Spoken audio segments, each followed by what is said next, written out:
Moving on to our second set of the day, Luminosity Gaming versus Splyce. It's going to be Weekend versus Aror and the boys. One of the big deals here about Splyce, Taco, is the fun fact that Splyce are all playing together.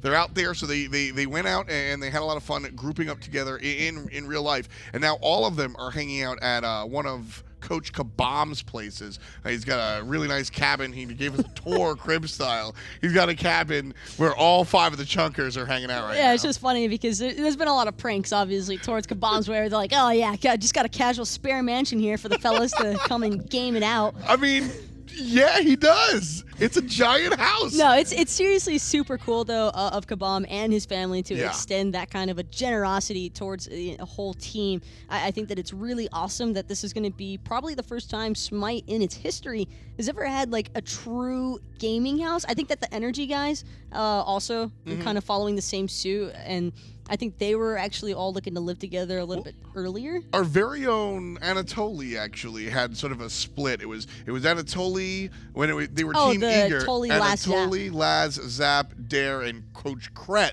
were all living together. One of the 2 of the players were outside. So, yeah, this is kind of a first for Smite. Splyce also came through the organization, provided the guys with some of the computers to game on and everything. So they're scrimming, they're practicing, and they're playing their SPL matches together under one roof. You're a competitive player. Maybe once upon a time. It's a massive advantage. Yeah? I'm just going to throw that out there right now because not only are they all, like, getting to know each other so much better, so it's only going to further evolve their team synergy. But keep in mind, Divios and Cyclone never got to play on East Coast ping before. They were always, like, Cyclone especially, Hunter Roll playing from the West Coast. That dude's dealing with, like, 120 plus ping at times. And so imagine how he's going to look now that he finally gets to play on regular ping with everybody else and not having to worry about making sure his autos aren't coming from delay. Yeah. Same thing could be said for Divios. Divios always looked fantastic. He's, I think, always been a really sound, consistent player. For sure. But now he's not going to have to worry about ping issues either. So this is kind of terrifying for everybody else in the SPL. And Splyce, I think we all called it, would be the team to look out for in the summer because they were like 60% of the way there, but the other 40% was just like, I don't know. It was just tough. Like so. It was working through. It was really weird. I'll throw it out that way. But I think here is where this could be the start of something awesome for Splyce. Yeah. Also, besides all the technical aspect, just the ability to turn to your left and say, "Gank my lane, idiot," instead of having to find your push to talk about and everything. Dude, Cyno's actually toxic, by the way. Yeah. Best in Cyclone got me to say that. I'm not gonna lie. Splyce guys certainly going to have some fun, but it might not be as much fun as they want. LG across the way, certainly a formidable team. Weekend and the boys have looked strong. I think the biggest takeaway for me, honestly, has been Keegs and Clout on this team. Clout, formerly known as Vedium, we all know how much I love name changes, but whatever his name is, he's been performing his brains out, looking really good on this Hunter. Once upon a time, Vedium came number 2 at Smite World Championship under the enemy banner, and it's been a while since we've seen that, and some of the newer fans go, why do people like this guy? Season 5, you got to know why people like this guy. Clout has been looking insane. Somebody ban the Hachiman, please. He kills every game with Hachiman. When are we going to take away the ability for pro clients to show the option to a name change, by the way? Because I feel like there should be like a special edition of Smite that we should implement so we don't end up with Clout. Well, it's funny that you say that because his solo laner has made a name for himself, no pun intended, changing his name. KikiSoCheeky has been KikiSoCheeky, KikiSoBeaky, Shotgun Divorce, Gaga's Little Monster. I mean, I'm only up to 4, and there's 9 others we don't have time for. I think my favorite part, because I've known Kiki for a while, but I remember when he used to come into, it was like TeamSpeak at the time, and he would just be like, guys, what should I make my name today? I really like Gaga's Little Monster, but I've also really been digging the Cheeky. That is a spot-on representation of what Kiki sounds like. Let's head into the picks and bans. LG versus Splyce here. Heading into the X's and O's, what we want to see out of Splyce, a very aggressive composition usually does well for them. And as I mentioned for LG, I had my eye on keegsmate as well. This rookie mid laner is dope.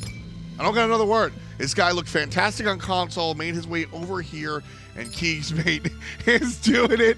The first ban Hachiman Thank you. Somebody listened. I appreciate you guys, Splyce. A bit of a necessity. I think that both of these teams could benefit pretty heavily from having that Hachiman. Same could be said for the Guan Yu and Circuit. I mean, we can basically establish a lot of his own personal branding off of the Circuit. You don't want to let that guy have it in his hands. And I know that Splyce could also look for some control compositions. I'm curious if Splyce are going to break out the Erlang Shen, because I know that that is a pick that they have kind of been leaning towards, at least towards the end of that spring split. We saw a decent amount of it out of Cyno. Terra first pick, love this choice. She brings a lot to the team fight, and it doesn't. Again, I'll say this a lot for the first picks. It doesn't show what you want to do. A lot of times when you pick certain characters, you can say we're looking to be all in, we're looking to be aggressive, we're looking to be late. Nothing really shown by Terra. First pick, Aphrodite for LG. They're going to follow that up with the Odin. What a beautiful response. Aphrodite and her direct counter picked right there.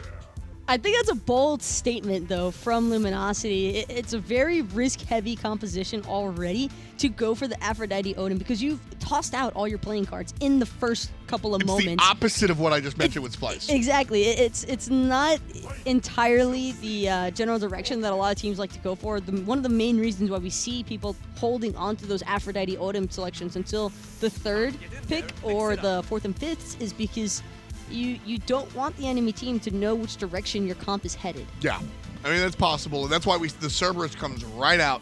Cerberus does a really good job of countering healers. He actually sort of sucks in their heals and heals himself with them, so good shot for there. Nut Guy going to be banned out as well. No boots today. Splyce on the other side as the option goes to them. Ban out keegsmate's Poseidon. And right away, this is a positive, I think, Taco. Whenever you look at the bans, and so Guan is a meta ban, character is too strong in players' minds. But when I look at the bans, and I see more flavor bans than meta bans, I think that's an indication that the team is doing the right thing. Here we get half and half from Splyce. There are certain teams as well where you just can't afford to ban what people think is really strong at the moment. Because there's always going to be like the ranked and casual player meta. Then there's going to be like the minor league with its own little devices. And of course. Competitive meta as well is a beast of its own kind. And I think that taking away the Artemis, Poseidons, Erlang Shens, like those are just the picks that you know are mandatory, or else you're going to put your team in a really tough position of trying to figure out a workaround, and sometimes you just don't want to flat out deal with it. Very, very true. Always ban Hebo in ranked, especially my ranked games. Competitive, different story. Prime example. Last pick for Splyce going to be the NotGeno, likely to find himself in the jungle. LG looking for a mid laner, and it's going to be the Agni in the hands of keegsmate. He's looked really good at it. KikiSoCheeky's been playing Aphrodite for, how long has Smite been out? We're going on year 6. 6 years Kiki's been playing Aphrodite for. The old joke is that Kiki can only play female gods, and Aphrodite one of his strong suits. So I absolutely love this choice. Odin and Achilles. Somebody's going to play it in support. Somebody's going to play it in jungle. I wish that it was something other than Achilles. And I know that might sound weird to say, because I think that the Xbalanque, the Darkest Night, perfect for the Odin cage. Aphrodite, granted, you're going to have the beautiful sustain and the back off execution potential. Big deal. But I just don't see like the AoE there, because of the fact that Splyce is just picking gods that are going to flood that ring with their own damage. And I wouldn't want to be Luminosity sticking around in an Odin cage when Raijin ult or that Sunbreaker is happening from Hu Yi, and even the Stingent Torment is going to be perfect for causing a lot of chaos during that Darkest Night. Yeah, it's going to be kind of nuts there. Keegs on the Agni. I mentioned again, if you're newer to the league, keegsmate, technically a rookie, though he was very successful in his own right on the console side of things. Coming over here, it looks fantastic so far for LG. So him on the Agni, I'm excited to see that. Versus Splyce's mid lane Raijin. How are you expecting that matchup to go? Raijin deals damage, and Agni deals range damage. So it's going to be a tough one to call, but I would probably have to favor the Raijin here. Yeah, I too like Raijin. I'm excited for LG. I think this is an oddball composition. I think we're about to see the revival of Raijin, by the way, in competitive play. Oh, without a doubt. I mean, I was talking to Agro off air, and he was very, very, very adamant that Raijin is going to be the dude, though. Aphrodite, the spicy pick on the right side. Raijin, the spicy pick on the left side. One word, who wins? Splyce. Let's see if that's the case. Let's get to the action. Well, Splyce is Taco's favorite here. Agro, how are you feeling? I mean, I think Splyce is a great draft I love what LG does, though, right? I mean, they don't waste any time. They don't beat around the bush. They just go, Afro, you can't play Odin either. See what you got. And I think that Splyce responded very well. These are gods that can play around Odin cage well, that can apply anti-heal well. I think they did a good job. We talk about a lot about the healer meta so far, at least in Europe. We saw a little bit of it yesterday. And it likes the Raijin meta, it seems. Raijin coming back to play. Raijin is really good right now. I really think they called it a spicy pick on the desk. I don't think it is at all. I think we're going to see a lot more Raijin over the next few weeks. Has good pressure, still brings late game mage damage, overall solid control, can build Gem of Isolation and be a terror to deal with in team fights. I think he's one of the best mages in the game right now. Well, let's get into this game. But who do you at home think are going to win this one? The Death Said Splyce, you think? Splyce. Wow. Splyce didn't do very well last split. Everyone's all of a sudden going Splyce. Well, I think a lot of it has to do with the fact that they're all living together right now, right? The team house situation, they're all together. That helps out. That really does. I mean, you see teams play better at LAN. This is a LAN for them in a way. Well, early on, Gino going to get caught in an awkward spot, has to leap away. No harm, no foul, though. He's not going to be upset about taking his leap on an Odin at level 1. He was trying to place an early ward down, which has kind of been delayed there. Not a lot of characters are that worried about the Odin cage that Gino is going to provide because it was picked so early on. But Cyno actually picks Naja into the Odin ring, and that's pretty risky. But remember, Cyno can just ult the Odin, take himself out of combat for a long duration, and not worry about it too much. I was going to say, I mean, Cyno Shaw, back in his heyday, once upon a time, played on console, and Odin was everything. And he still played Naja there, so it's not really any difference for him there, in all honesty. He'll be fine for the most part. It's a fair point. I think that it's less about worrying about the Odin ring for this Naja selection and more about gods that can apply anti-heal very well, gods that Cyno's comfortable with. It's Naja, as you mentioned, certainly one of those. And just something that can put early pressure onto an Aphrodite or onto an Agni before they get to the point where it's too hard to deal with them. 61% of the fans at home believe LG will win this game. One thing I do want to ask you about the Raijin in mid lane, though. We do see the Agni starting off with the Bancroft's rush here for keegsmate. The anti-heal. Now, obviously, you want a Divine Ruin as a mage to deal with it, but doesn't that go against what you wanted as a Raijin by rushing the penetration because you want the Spear the Magus? You can go Spear, Boots, and then Divine Ruin and not feel that bad about it. Does that not feel bad? Not that much. Keeg's in a ton of trouble here. Has to use the Purification Beads, and he still is going to take most of his health bar in response. There's that Raijin pressure I was mentioning. No, and even think of it this way. Best can go Boots, build Gem of Isolation or a Shaman's Ring, then go back and use that Magic Focus to turn it into a Divine Ruin later on. Just because you start with an item doesn't mean you have to finish it right away. You can always delay it as long as you need to. Well, Cyno fighting weakened, Best on the rotation, but Cyno taking way more health than bargained for. This Sash to stop weakening his tracks, but Weaken going to take the safer option back to mid lane. It gave Keegs a bit more poke because of that ring toss at the right sort of time. I really like what Weaken does there, though. Doesn't back up to put himself in range of getting ring bounce off the mid harpies. Instead, keegsmate steps up and lets that ring bounce do more damage than it probably should have. But Best's rotation forces Keegs to step up and help Weaken if necessary. I think that was smart by both junglers. Definitely a lot of adaptations into some of Splyce. We see more of the Xbalanque, which you'd expect after the recent buffs provided to him, and the rise of Aphrodite has been spoken about enough so far, Aggro. It's something that we're going to see more of. Solo lane definitely becomes a different beast when you've got a mage over there. It does, but I love Divios' response. Cerberus has innate anti-heal, not an ability like a Cullen or a Bacchus does, but instead just as part of his passive, and he absorbs some of that healing. So Divios is gaining some benefit by laning against Kiki right here. I think this is a great pick into the Aphrodite solo, and one that, you know, usually when you're picking Aphro, you have to worry about Odin and Serket and gods like that. I think Cerberus is probably scarier for an Aphrodite than Serket is, because you can ult the last breath. You're not as worried about that. Cerberus is constantly anti-healing you, constantly gaining some of that benefit for himself. And causing some problems for sure. But I will say, Kiki, for my take, has had the best performance as an Aphrodite out of anybody in the Pro League, and that even counts that Titan game once upon a time where they managed to turn it around against Cloud9. Kiki has done some formidably crazy things in this Afro before to save the lives of his teammates, and one of those teammates was weakened once upon a time, so they have that synergy still there. Man, you know that when everyone's watching Smite Masters and Aphrodite's getting picked and winning a lot of games, most people are sitting at home groaning like, oh, here we go. Now we got to deal with Aphrodite. But Kiki, on the other hand, is like, all right, it's about time. I've been waiting for this moment for a while now, and it does feel like this is a Kiki god that he can make work very, very well. And Kiki's flexibility and just willingness to play whatever is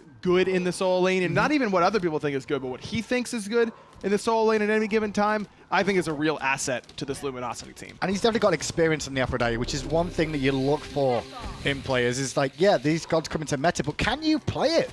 Can you play it at the highest level in the Pro League play? Sure, it's good on paper, and you might be able to do the basics, but a lot of these gods are more complex than the base level, and you need that in the Pro League. Look, Afro makes a lot of sense. Link your teammate, stun someone else, they do more damage to them, and then you use your abilities. But basic. It's not quite as easy as it sounds on paper in just about every aspect of actually playing the Aphrodite, because there is so much pressure on you as an Afro player, because it's never just, you know what would be kind of good here?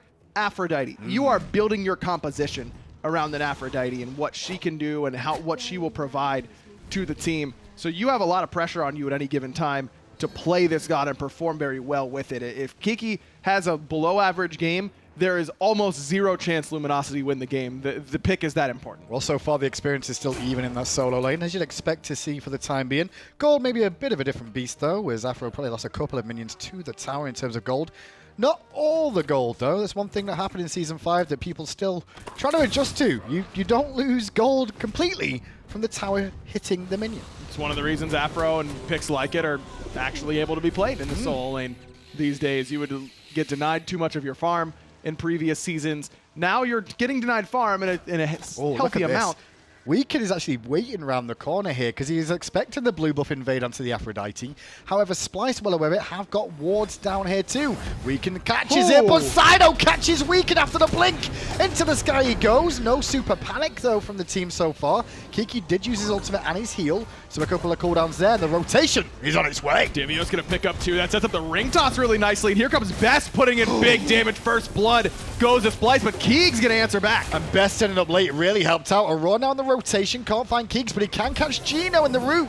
Now drops the ultimate, so the bonus damage for him and against him. Geno's gonna go down, and Kiki can only watch on as now the blue buff could be looked at once more. Keegs still hanging around though. Remember, he rushed that Bancroft talent, so he's gonna do a lot of damage, really being patient with his cooldowns, looking for Aurora with that bomb stun. Blue buff goes down in favor of Splyce, but Kiki's still pressing forward. Cyno still under pressure, though, trying to get away, and the limp from Kiki and Keegs, because neither of them really have boots available to continue that chase. Splyce will get away as Aurora with a quick little pause here. No boots for either Keegs nor Kiki. Kiki because he hasn't backed yet, and Keegs because he rushed that Bancroft's talent. What a reaction time, though, from Cyno off the blink sound from Weekend to just turn around and hit that ultimate. Impressive stuff, but there's the problem. Right away, you can already see it starting to form. Aphrodite will kind of nullify a lot of that Naja ult, at least in the early game. If Cyno wants to one-shot people, it's got to be the Deathbringer Malice sort of build, where he's dedicating his build to killing whoever he picks up with that ult. We're talking a lot about the Aphrodite, but when you look at this composition they put together, he's going to have the Achilles and the Odin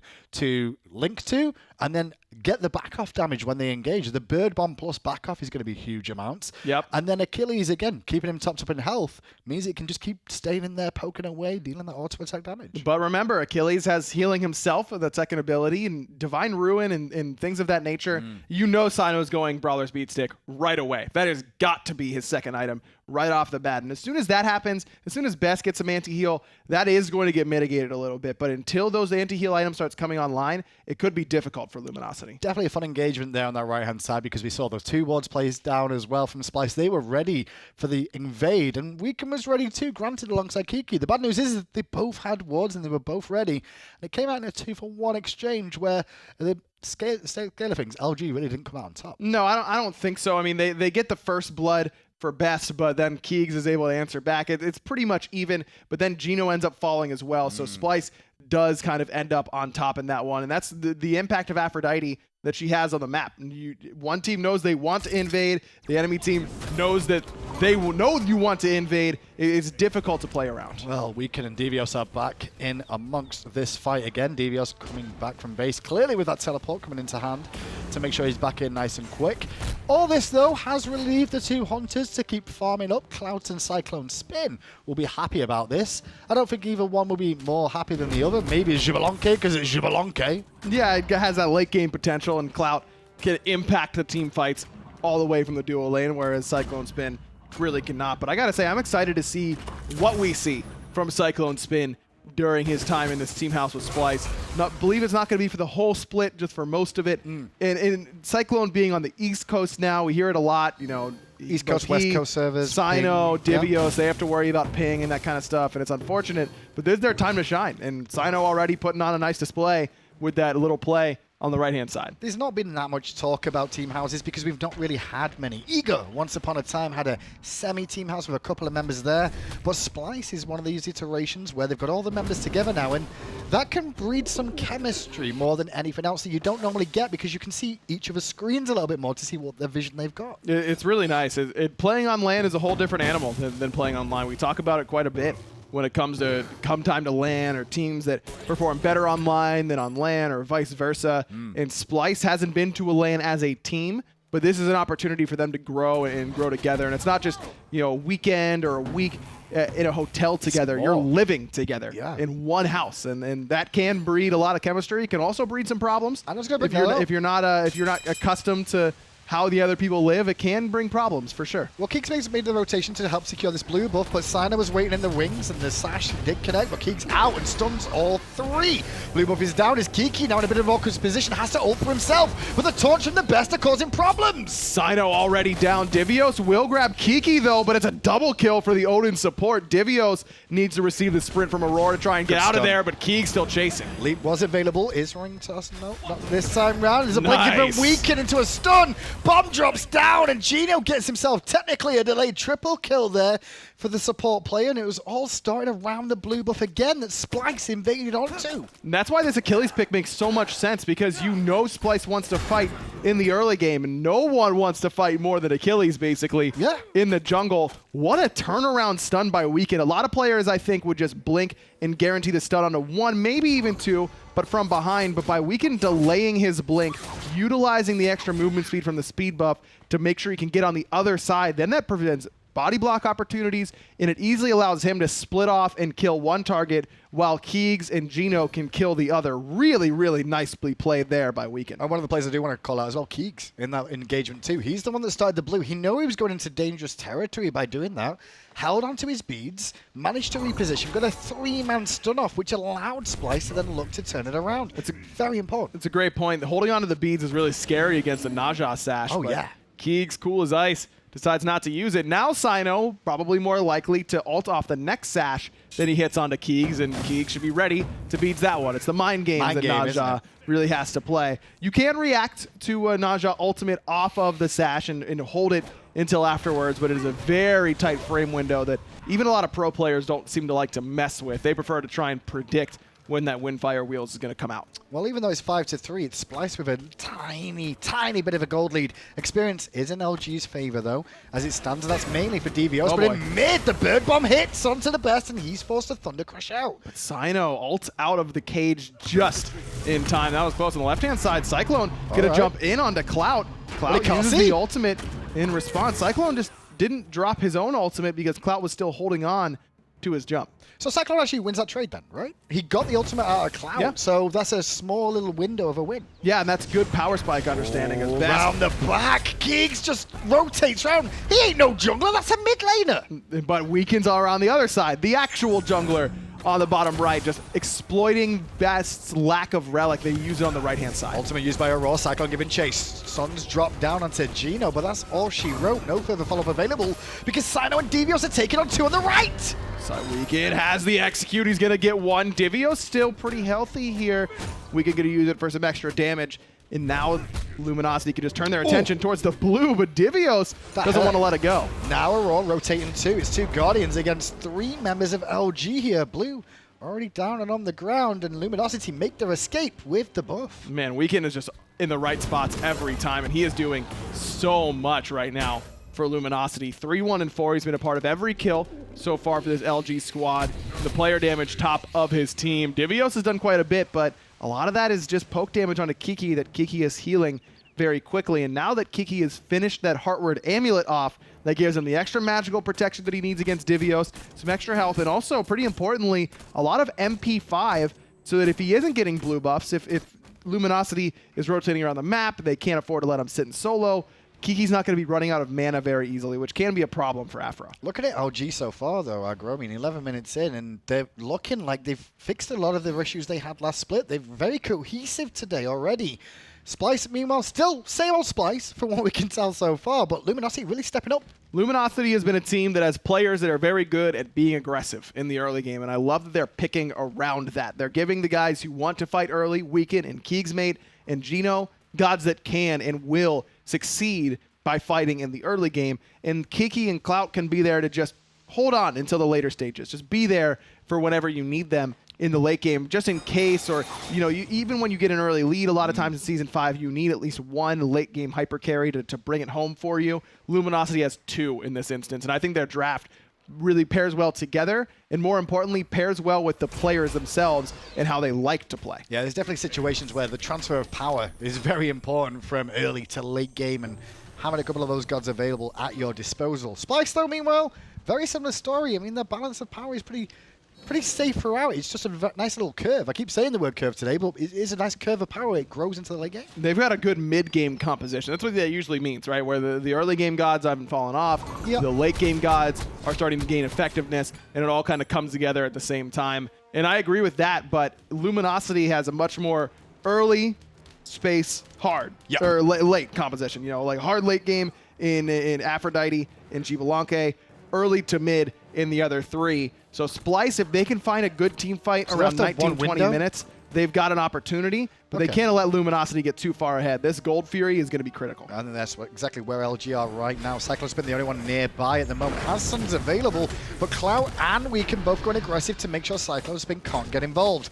With that being said, it's taking a little bit of time for the Gold Fury to go down, but no one's going to be in range in time from Splyce to even contest. Closest was Cyclone, but he was still back in lane. Kind of surprised that Splyce is willing to just give that one up. I mean, they've got defensive relics up across the board. Only CycloneSpin had to use his, and that's because he stepped up. It's just the vision control was not there from Splyce, and walking in totally blind is not a good way to win a team fight. In on Geno. He can't get the shield up in time. When he lands, he'll still be alive, but TheBest was there to confirm. Drums of War were fired, and Keeks took a bit of damage there too. This Tier 1 tower is very weak.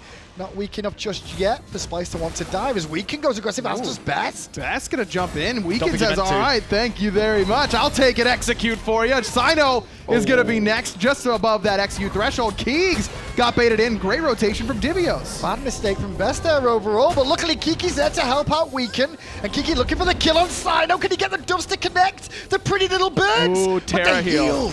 Terra heal was big. Cyclone rotates in, is going to clean up Weekend, his former teammate. Clout likely to fall here as well. Divios is making all the difference in this team fight. That was a calculated bait by Best, or at least that's what he'd tell you. Great wall from Aror too. Could have clapped him, didn't need to. The body block was good enough. He's like, well, you want to walk through this gap? Go right ahead, my friend.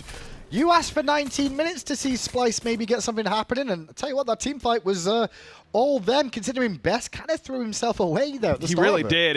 And if Best has Aegis in that situation, that fight is perfect for Splyce, but Best was only sitting at level 12 and hadn't back to base yet to pick up that second grow. Like, that's probably a good call. I think Best may have misclicked on that jump because it just was uncharacteristically aggressive for TheBest in that spot. I mean, Cyno's ultimate was down, his ultimate was down, and you're up against a 4-in-1 Achilles at that point in the game. Like, what? There's no way that was intentional. And it's very, we'd always like to give the players the benefit of the doubt, but sometimes you're like, you know what, it's probably a misclick. Because there's no way of looking at it and trying to lie and say, no, he was going for a master play of Thunder Crash in and then have Cyno follow up with a Sash 2 and they'll kill an Achilles that are 75% health. Whew. Best way below 75%, maybe 10 after that damage from keegsmate. That early Bancroft's rush, I was going to talk about it earlier, not usually in love with it. I think that Mage's Blessing is so good, specifically on Agni, that it feels difficult to give that up because of the way it interacts with his passive. But at the same time, LG wanted to fight early, and they wanted to fight a lot on the right side of the map.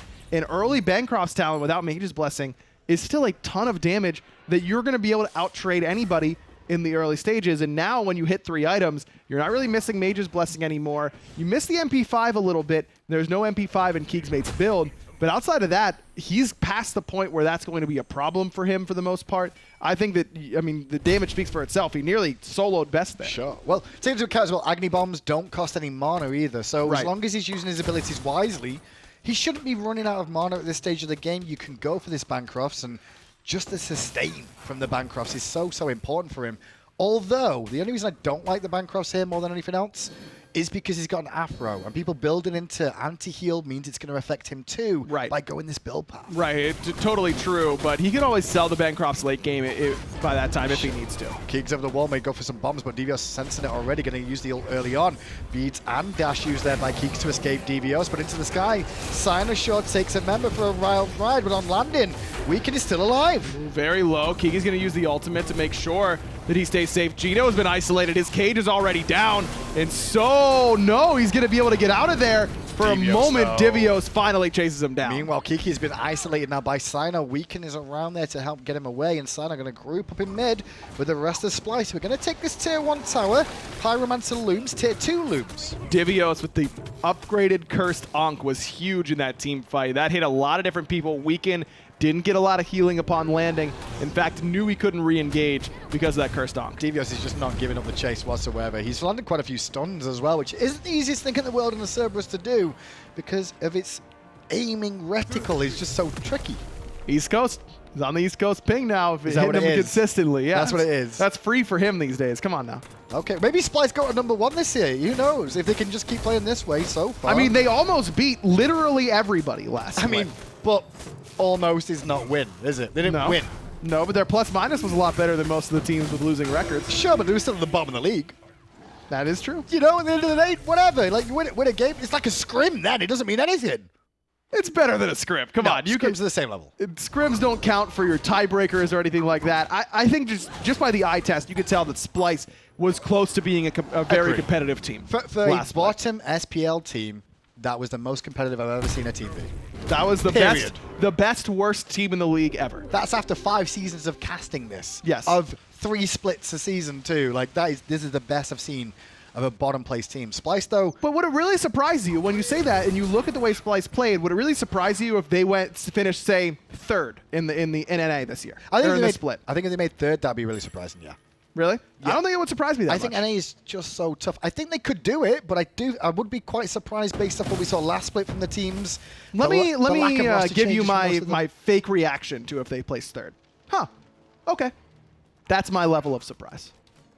Like you want to see surprise? They hit the 3? Yeah. Really? All right. Cool. Yeah, see, it's not that out of the out of the realm of possibility. Really? I said like, really? Okay, I would have expected. I gave it a you gave it a really, but we're all kind of on the same page. It's kind of like believing Paul will get a pentakill in his opening set. You know, it's like, really? I'd be like, no. I was a little bit more skeptical about that. You know, if someone told me that, I'd be like, wow, are you serious? Clout on the left-hand side getting grassed on by Divios now because a couple of members Splyce start to group on the left-hand side. Gold Fury has spawned is mainly the reason. With LG getting the last one, Splyce is doing handily good things in these team fights, and I can see why they're the ones to try and initiate this. Kiki probably wants to farm up just a little bit more before this fight, though, because he's sitting on Rod of Asclepius 2, and that is a huge deal when you finish that off. It really mitigates some of the anti-heal items that Splyce has gone for, and already they went Brawlers and Divine Ruin very early. These are veteran players that aren't going to delay their healing, their anti-heal too long. I think that's a strong pickup. And Kiki, if he can finish off that Rod of Asclepius, will give him so much more survivability. It gives him health, gives him movement speed. 90 power, by the way, and then boosts his healing. That'll also affect the healing from Weekend, from Keeks, from Clout. That is a massive power spike that LG really wants. Gold Fury pull. Divios on Zone and G. Going to get a kiss from Kiki. Not the one he really wanted, though. Gold Fury has been reset as Geno walks forward a little bit more. Has Bird Bomb available and will blink in. No. Drop the cage, but the Gold Fury reset the cage, and now Geno's going to get back out again. Has to use the shield, but he's getting picked up by Divios. That'll do it. CycloneSpin, not just number 10, but Weekend going to answer back on TheBest, though Cyclone notches himself a double kill. Poor cameraman can't keep track of all the action. Keeks has to Aegis, getting burnt down by Divios. Clout fights Cyno on the other side of the fight, and Clout's in trouble. Pulls the aggro from the Gold Fury. Aegis used, and Divios claims the kill.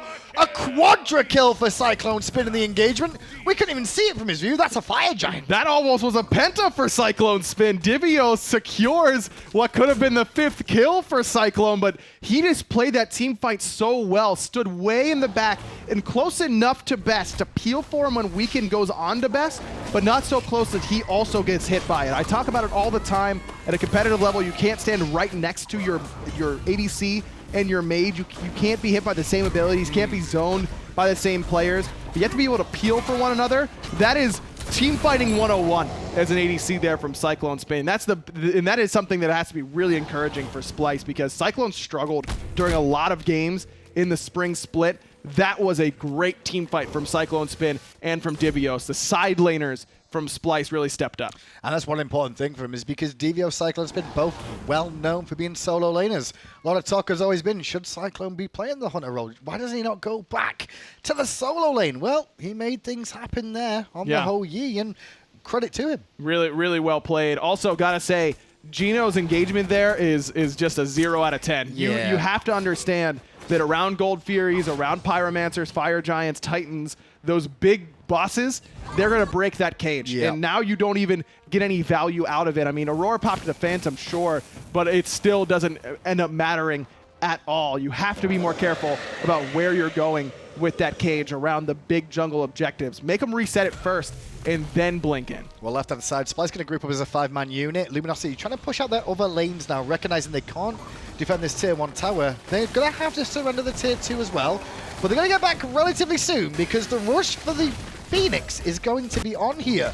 Or is it? Are they going to trade a Phoenix for 2 tier 2 towers? No, bases are late. Bases are very late from LG there. I honestly don't mind trading 2 tier 2s for this left side Phoenix. I think I would have rather seen LG push. I just lose the Phoenix anyway. The ring comes down from Geno, but Keeks has already disappeared. Out of the fight is best already, as the ring is just having Kiki on his own, isolated in that. That's a fellow teammate. In goes Weekend, looking at Cyclone. Cyclone, the focus coming out now. Cyclone has to be, and Clout will shut him down. Left side Phoenix is still awfully healthy, and without CycloneSpin, it's going to be a lot more difficult. Splyce doesn't want to give it up yet. Divios back to the front line, tanking this one up, giving Best and Cyno some time to whack away. No Hunter, so it's going to take a long time for them. This could be a mistake from Splyce, recognizing their Hunter's dead. The Phoenix damage is a little bit harder to do without that ranged Hunter. Yep, and this is where Aphrodite makes it very hard to siege into her, because she can stun you, heal someone, make sure that they're ulted, knock you off of the Phoenix area. It's too difficult to siege into an Aphrodite without a Hunter to get that long-range damage in. And by the way, Kiki gets to join that fight on left side Phoenix with Rod of Asclepius, and it makes a big difference. He was doing a lot more damage and healing for much more as well. I'm really not 100% on the build from Geno at the moment, just because he went for the Breastplate of Valor after the Thebes. Now, Breastplate of Valor, fantastic item in Odin. Yes. Cooldowns, beautiful. Obviously, ring up more often, bird bomb more often, great. But no sovereignty means that your team is not going to get the extra protections. If you're going to do that, you want it elsewhere in the comp. We've seen solo laners get it before. But, you know, Kiki in this instance, he's gone for Breastplate, which makes sense as well for the max CDR. I think he could have done with a sovereignty here. Agreed. I think sovereignty is really, really critical, especially against gods that can poke you out very easily, because it's not just the physical protection, but it's the HP 5 that comes out in the middle of these team fights as well. Yeah. Your natural HP 5 is getting crushed by all the anti-heal that Splyce has built.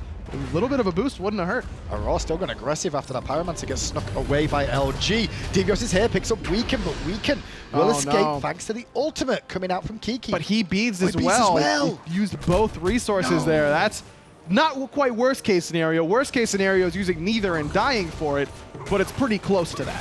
Now it's going to be a bit more awkward without that ultimate being available if they do continue to siege her Splyce, but Cyclone has joined the fray once more. They're going to focus on towers, knowing that he doesn't have that Fire Giant buff anymore. They'll probably wait for the next one, because this one's about to wear off in a few seconds' time. Weekend finishes off his Spectral Armor, and that's just in response to how much damage Cyclone has been doing to him in these team fights. He understands that if he's going on Best, Cyclone's free casting onto him most of the time, and you're not going to be able to withstand all the crits coming out of that Hu Yi build without something like a Spectral Armor. And that's one of the weaknesses of having an Aphrodite in the solo lane. There are a lot of strengths, but normally junglers get a solo laner alongside them to help keep the Hunter busy while they kill the mage, or vice versa. Weekend's on his own for diving this back line. Geno can help him a little bit, but Geno's not going to provide any damage with that build, especially at this point in the game. So Weekend can't really just kill one person without someone else like Best or CycloneSpin killing him in return. And I think that's one of the reasons we see so much focus from Splyce towards keegsmate, because if Keegs is out of action here, the damage considerably drops off from LG. They rely a lot on Clout at that point, which, you know, he's going to want to go to set at the back more than anything else and get to free cast if possible.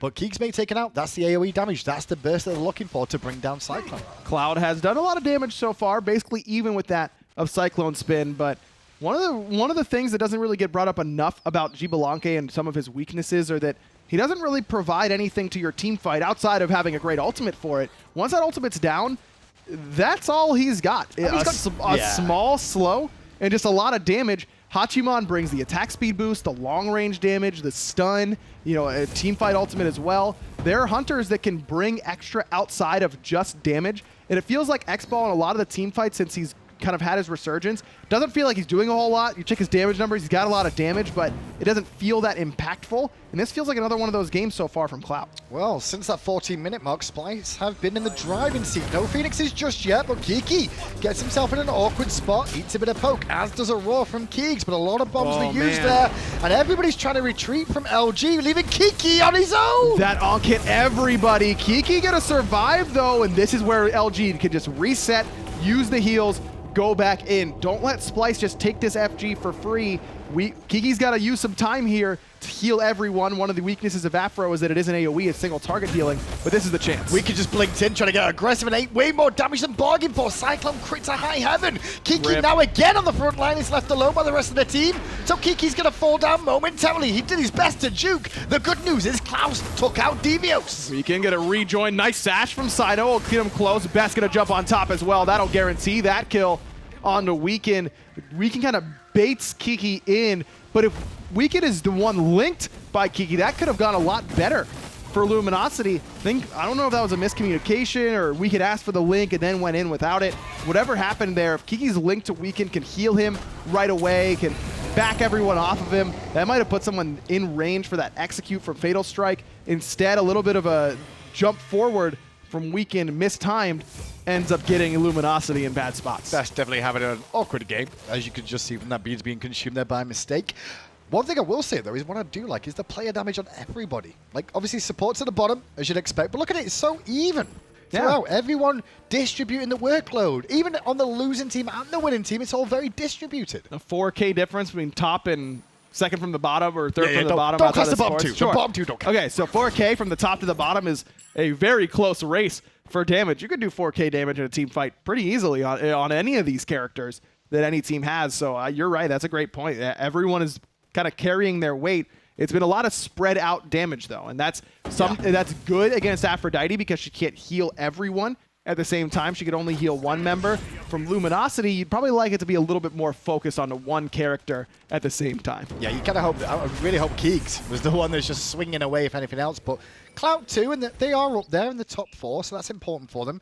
Still, all 3 Phoenixes are alive, and that's a very big point because last time Splyce went for this left-hand Phoenix, they lost CycloneSpin and in turn weren't able to break Luminosity's base. Another big power spike, though, for Kiki finishes as Soul Reaver, so here's the game plan. Link to Weekend, Weekend blinks in, Kiki does 20% of their health with his back off.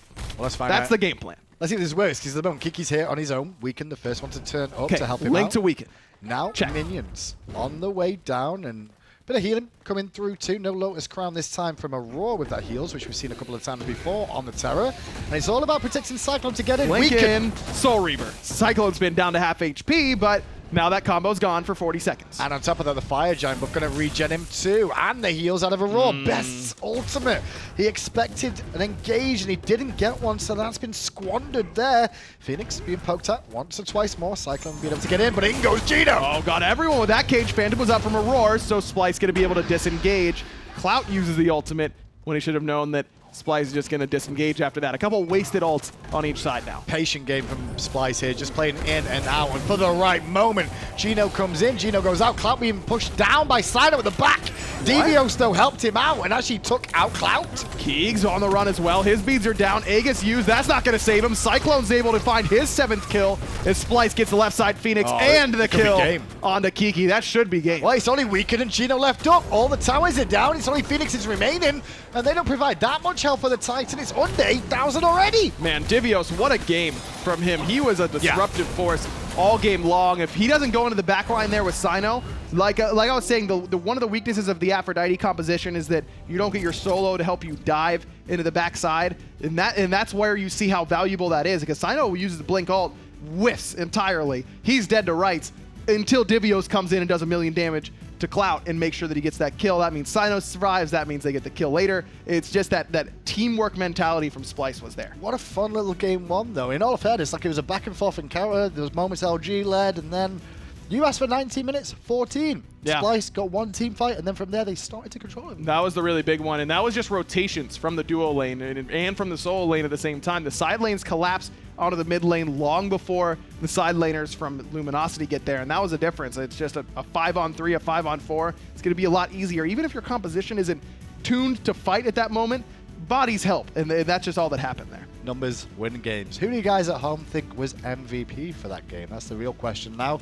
You thinking Divios, I'm guessing? I think Divios was so important for the mid game that he was able to step up and help everyone, but CycloneSpin almost got a penta, so that's not a bad vote. He played very, very well on that Hui.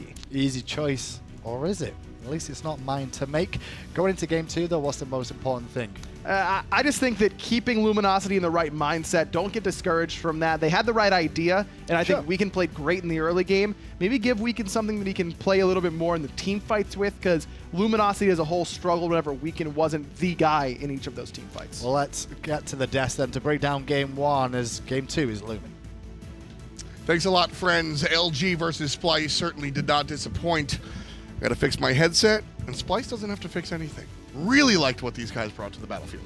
It was very clear from the beginning that they had a lot of map presence, and I think that they continue to carry that throughout the duration of their team fights. And not a whole lot to be said. I mean, Luminosity, there were some moments where they had some pretty strong responses, and it looked as though things were going to be pretty promising. It just ended up not really being able to close it out, however. And Splyce, once they got ahead, it was just a little bit too much. Their damage in their draft in general was just a little bit too overwhelming, and I think that in the end, Luminosity just ended up coming too short and not being able to really keep up. Yeah, I mean, this is a team that in the spring split looked really, really strong, but I don't know, something seems, is it more that LG something's missing, or Splyce just really performing? I think that Splyce really just kicked it up. Like, these guys came out with fire in a way, because this is kind of their debut, and I know that some people might not necessarily be looking at Luminosity as like the team to beat, but they are still a strong opposition that you have to be very wary of. I mean, we've seen them take sets off of some of the more highly considered teams in North America, and they're still contenders in the SPL. And the fans absolutely think that LG is one of the teams to beat. And I don't think that's a representative of fan logic, if you will, using a Thoranism. I think that's actually LG looked really good in the spring split and had the potential. There's a lot of potential on this squad. And, well, Splyce looked like they came over and just went and popped the balloon. Divios also was killing it pretty heavily in that match. He had so much control. It felt as though he was zoning a lot of times too. And having that much control off of one member from your team can really open up a lot of easy pathways for a win. Big D, MVP. Short lane God looked really, really strong here, playing on the big doggo.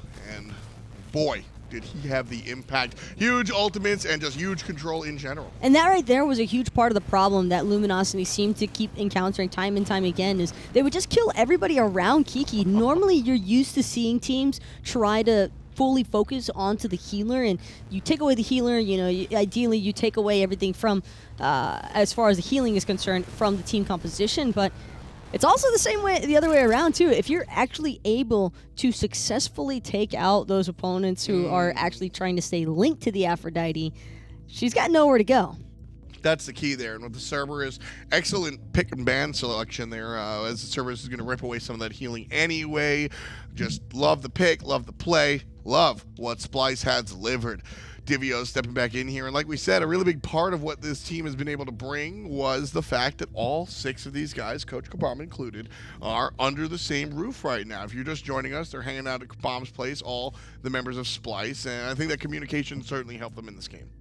I think that the communication, on top of this being a team that sort of understood halfway through the spring split that they probably weren't going to be a top 3 team. I think they were out of the running pretty early on for the Masters land, so that is totally acceptable. I love that they were most likely looking ahead towards the summer split anyway, and it seems as though whatever they've been doing, it's been working out. This Splyce team, they might not have any burner Twitter accounts, but they certainly are sitting there saying trust the process. We'll see.